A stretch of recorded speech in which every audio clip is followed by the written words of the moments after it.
ಇನ್ನು ಸಿದ್ದರಾಮಯ್ಯ ಅವರ ಈ ಹೇಳಿಕೆಗೆ ಜಗದೀಶ್ ಶೆಟ್ಟರ್ ಕೂಡ ಕಿಡಿಕಾರಿದ್ದಾರೆ.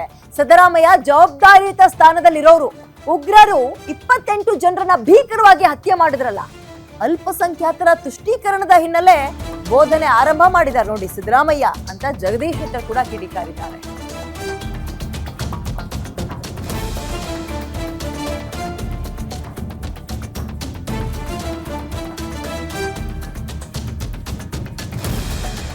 ಯುದ್ಧ ಮಾಡಬೇಕಾ ಅಥವಾ ಬೇಡವಾ ಅನ್ನೋದು ಕೇಂದ್ರಕ್ಕೆ ಬಿಟ್ಟಿದ್ದು. ಸಿಎಂ ಸಿದ್ದರಾಮಯ್ಯ ಹೇಳಿಕೆ ಖಂಡನೀಯ ಅಂತ ಬೆಳಗಾವಿಯಲ್ಲಿ ಸಂಸದ ಜಗದೀಶ್ ಶೆಟ್ಟರ್ ಹೇಳಿಕೆಯನ್ನ ಕೊಟ್ಟಿದ್ದಾರೆ.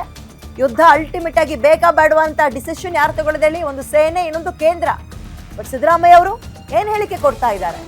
ಯುದ್ಧ ಬೇಡ ಅಂತ ಹೇಳ್ತಾ ಇದ್ದಾರೆ.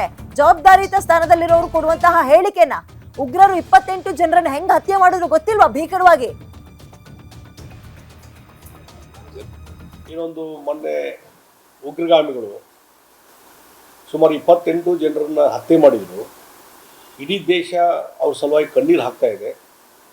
ಒಕ್ಕೂಟದಿಂದ ಅದಕ್ಕೆ ಸರಿಯಾದಂಥ ಪಾಠವನ್ನು ಪಾಕಿಸ್ತಾನ ಕಲಿಸ್ಬೇಕು ಅನ್ನುವಂಥ ರೀತಿಯಲ್ಲಿ ಜನರ ಭಾವನೆ ಇರುವಂಥ ಸಂದರ್ಭದಲ್ಲಿ, ಜನರ ಆಕ್ರೋಶ ಇರುವಂಥ ಸಂದರ್ಭದಲ್ಲಿ ಸಿದ್ದರಾಮಯ್ಯನವರು ಬಹುಶಃ ನನಗನ್ನಿಸೋ ಮಟ್ಟಿಗೆ ಭಾಳ ಟಾರ್ಗೆಟ್ ಆಗಿ, ಅಂದರೆ ಕೇವಲ ಅಲ್ಪಸಂಖ್ಯಾತರ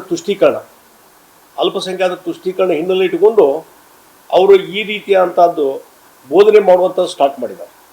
ಮೋದಿಜಿಯವರ ನೇತೃತ್ವದಲ್ಲಿ ಈಗಾಗಲೇ ಹಲವಾರು ನಿರ್ಧಾರಗಳನ್ನು ಕೈಗೊಂಡಿದ್ದಾರೆ.